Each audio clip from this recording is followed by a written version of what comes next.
Ouais, c'est dangereux là, gros, c'est dangereux.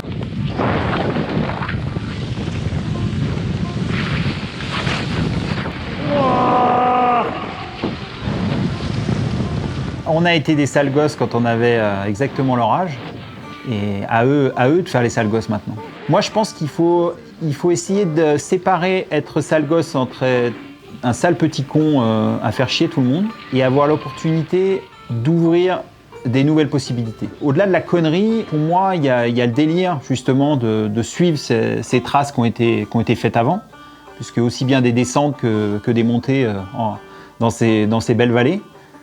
Il y a un esprit à continuer de perdurer sur aller chercher des nouveaux délires.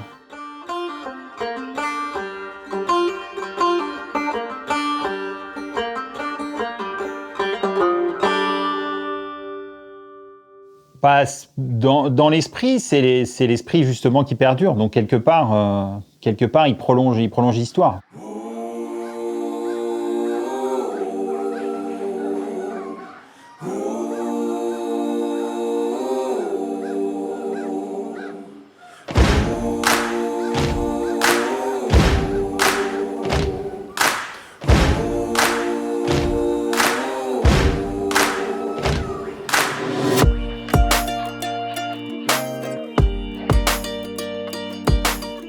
Du coup, avec Koji, ça fait 3-4 ans qu'on est en montagne. Et du coup, on a commencé quand on avait 14-15 ans, quoi. Durant ces 3 années, on a eu le temps de skier pas mal de lignes qui nous faisaient plaisir, quoi. Et puis, on a appris la base, la sécurité, la nivologie. On a tout appris sur le tas. On a commencé par des lignes un peu plus tranquilles pour aller faire des trucs un peu plus vénères, quoi. Je pense qu'avec Octave, on a globalement le même niveau. On a aussi les mêmes envies de lignes en ski, des lignes esthétiques, pas forcément les plus raides, mais les plus esthétiques.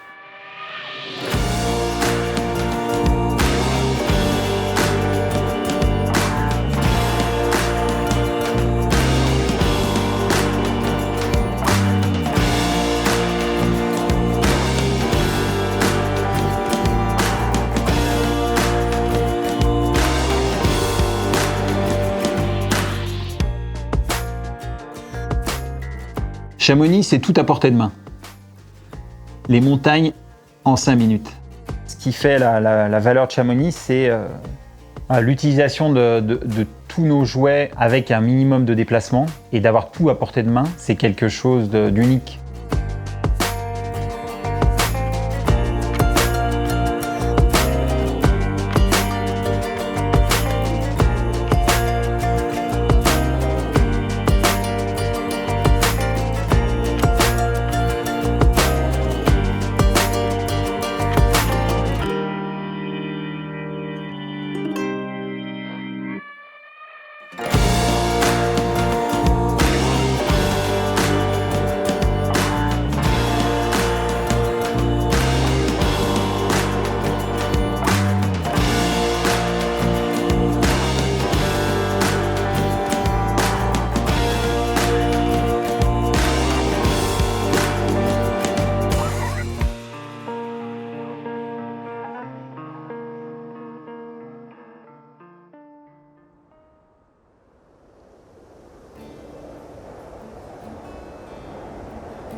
Ouais, c'est sûr que le partage de l'aventure, en vrai, ouais, ça rajoute vraiment une bonne partie de pourquoi on y va en montagne, quoi. Bah, l'aventure, ce qui est chouette, c'est vraiment la découverte, quoi. Tu vas dans un autre monde, en fait, là-haut, et tu découvres, ouais, c'est ta petite aventure à 15 minutes de la maison.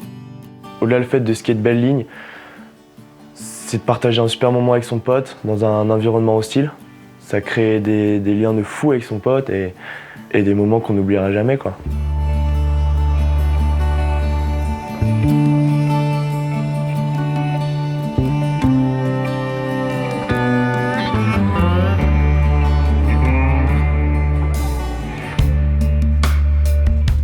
Complètement, hein, c'est l'aventure qui compte. Ouais. Il faut justement imaginer ce que c'est partir en montagne avec des potes, se lever tôt, mais en même temps savoir que ton pote à côté, déjà tu vas te marrer toute la journée, et en plus il pourra t'aider si tu as un problème. Donc de découvrir un élément ou une pente nouvelle, une grimpe nouvelle, quelque chose à skier que tu n'as jamais fait, et tout ça accompagné d'une amitié forte, c'est ça qui crée l'aventure. Tout ce que tu as vécu avec tes potes, tu pourras jamais le raconter. Et ça, c'est important. Même un film, même un livre, comme j'ai essayé, tu pourras t'en rapprocher, mais pas complètement. Et il y a juste dans le regard de ton pote, même après, quand tu as des cheveux blancs, où tu sais ce qui s'est passé. 2, 1, droite pour Octave.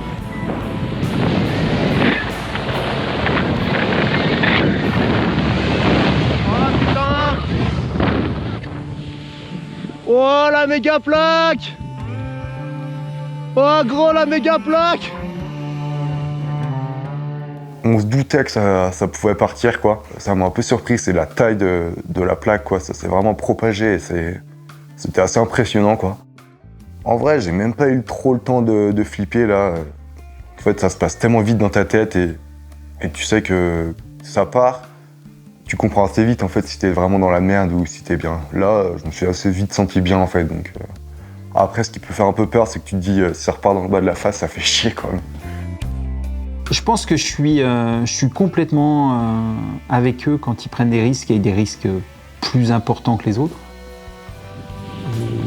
Seul bémol que je peux mettre à ça, c'est forcément aujourd'hui, avec une vie d'un demi-siècle, j'ai perdu la moitié de mes bons copains, plus mon neveu de 17 ans. Et du coup, je leur reproche pas de faire ça. Et je pense même qu'il faut qu'ils continuent. Je vais pas leur dire va plus fort. Au contraire, je vais leur dire continue exactement pareil. Et faites tout ce qu'il faut pour que ça marche.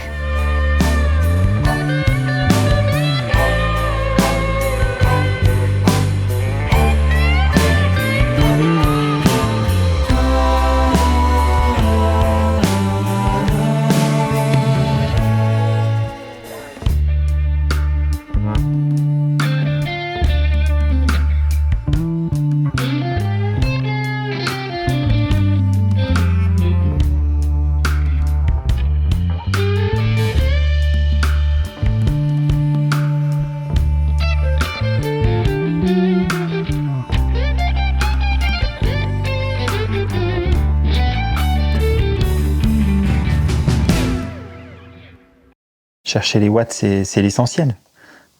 Aujourd'hui, on n'est pas là pour se promener en bas de vallée en attendant que ça se passe. Faut y aller. C'est sûr qu'on attend le printemps avec impatience parce que c'est la saison de Pentraine. Et le Mallory, ouais, c'est un peu comme un pèlerinage, je trouve.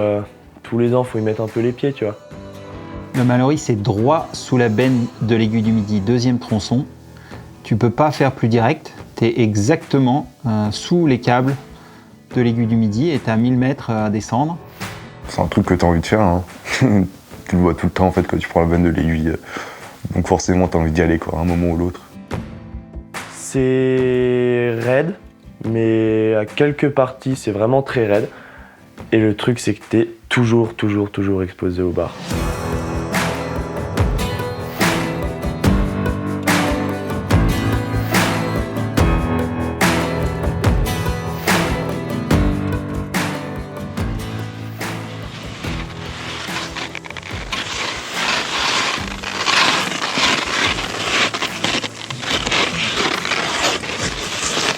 Bah, quand tu droppes dans le Mallory, là, c'est vraiment un plongeon dans le grand bain, quoi, en fait. tu plonges, tu y vas, tu sais que tu y es, tu sais que tu remonteras pas.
Donc après la traversée, t'arrives sur cet éperon qui était rempli de cailloux, en neige pas terrible. Dans ces cailloux, juste avant d'arriver à la demi-lune, t'as une partie qui est très raide avec une traversée bien expo juste avant. Et quand t'arrives à la demi-lune, t'arrives à l'endroit le plus raide du Mallory et le plus exposé, qui fait le plus peur. J'ai carrément peur. Ça fait super peur. C'est effrayant. Vas-y mollo et puis bien vu là.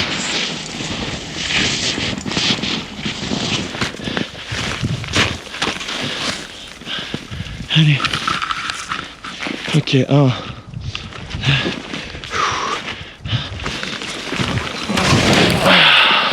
Ah, c'est steep mec hein. À partir de la demi-lune, c'est moi qui suis passé devant, donc dans ce couloir super étroit, super raide. Et là-bas, c'est vraiment super impressionnant quoi. En fait, c'est vraiment raide, t'as le sérac au-dessus de ta gueule, en dessous t'as 500 mètres de barre. Et ouais, là-bas, le virage, tu te concentres un peu pour le faire quoi. Waouh, là ça prend les watts mon gars. C'est fat.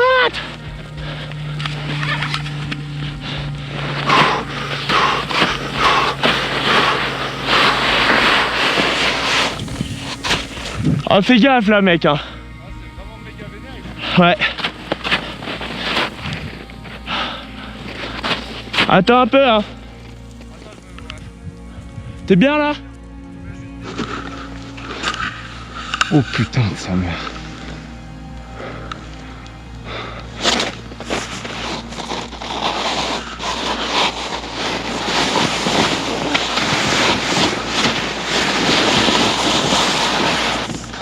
Ah ouais sa mère. Putain. Waouh.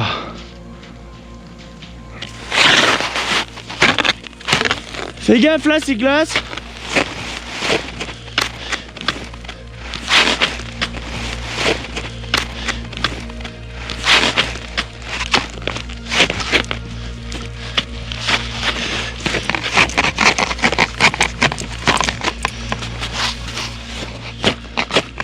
À ce moment-là, je me sentais concentré. T'as la barre qui est à 5 mètres de toi. Tu fais 3 virages dans du 55 degrés avec une marge de 300 mètres en dessous de toi, quoi. Donc après ce petit patch de neige super raide, super expo, t'arrives au petit relais pour rentrer dans l'écharpe. L'écharpe, c'est une grosse diagonale au milieu de l'aiguille. On dirait qu'elle a été posée là juste pour la skier, quoi.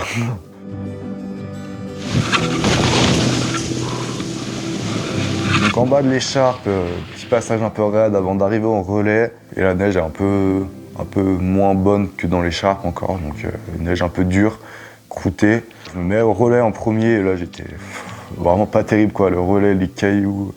Et là on met le rappel, donc petit rappel, 60 mètres. Et on arrive en bas sur un petit pas de neige où il faut le traverser. Et donc là, moi, le temps que j'y descende en rappel, on a le temps d'analyser que la pente qui se situe sur notre gauche, en fait, est purge, donc il y a le soleil qui tape, et du coup, t'as des grosses coulées de slush qui tombent, et celles-là, elles nous font vraiment pas rire, quoi. Parce que si on est dans un trash pendant que ça nous tombe dessus, bah là, on est en bas, quoi. Fais gaffe. Désolé. On va devoir traverser en se dépêchant. Bah ouais, c'est ma femme mec. Mais il y a fort. C'est un priant très fort. Attends.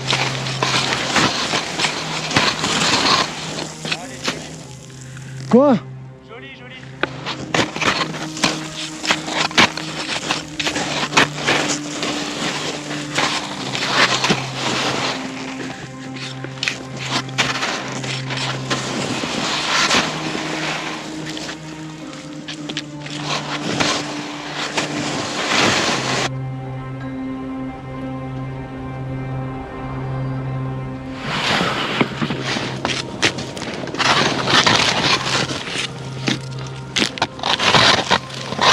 Donc là, après la traversée du patch où on prend des watts, et faut aller au dernier relais. Donc faut vraiment faire une bonne trave à gauche sur une petite vire où la neige est pas bonne, où c'est super étroit, avec la falaise au-dessus, la falaise en dessous. Et du coup, on skie tranquillos là-bas, quoi. On fait de l'escalier, du dérapage dans de la neige pas terrible. c'est pas le moment le plus fun, encore une fois. Et puis ouais, bah là, du coup, tu te vaches et une fois que t'es vaché, t'es bien.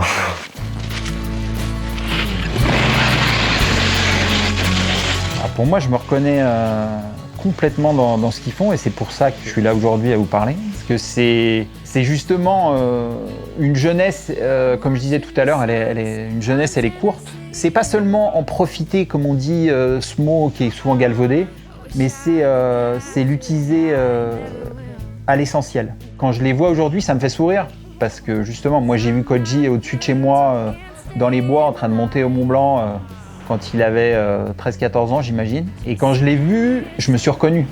J'ai dit, ben voilà, ça y est, c'est parti, il y en a d'autres qui y vont et c'est top.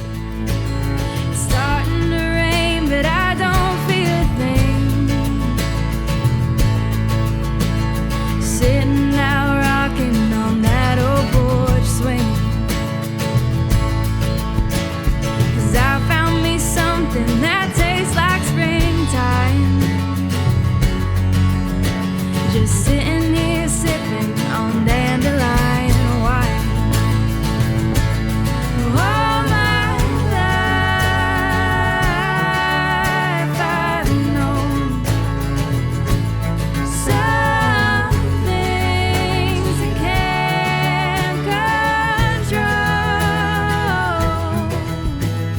You can make plans, but they'll change on a dime.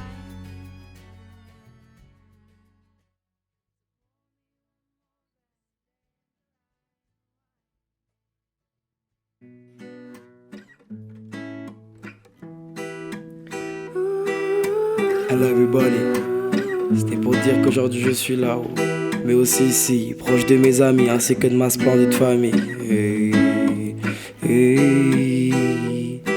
Mettez la main sur le cœur et vous entendrez ma voix résonner dans le ciel de notre vallée. Mettez la main sur le cœur et vous entendrez ma voix résonner dans le ciel de notre vallée. Mais bref, ce 20 janvier, jusqu'avec lui qui était été une journée folle remplie de sensations et d'amitié. Et comme je vous le disais, on prenait des watts à sauter dans cette neige fraîche de la vallée. Depuis peu je speedais, mais ce samedi j'ai laissé la Spitfire se reposer dans ma belle Twingo bleue avec la beugue d'André.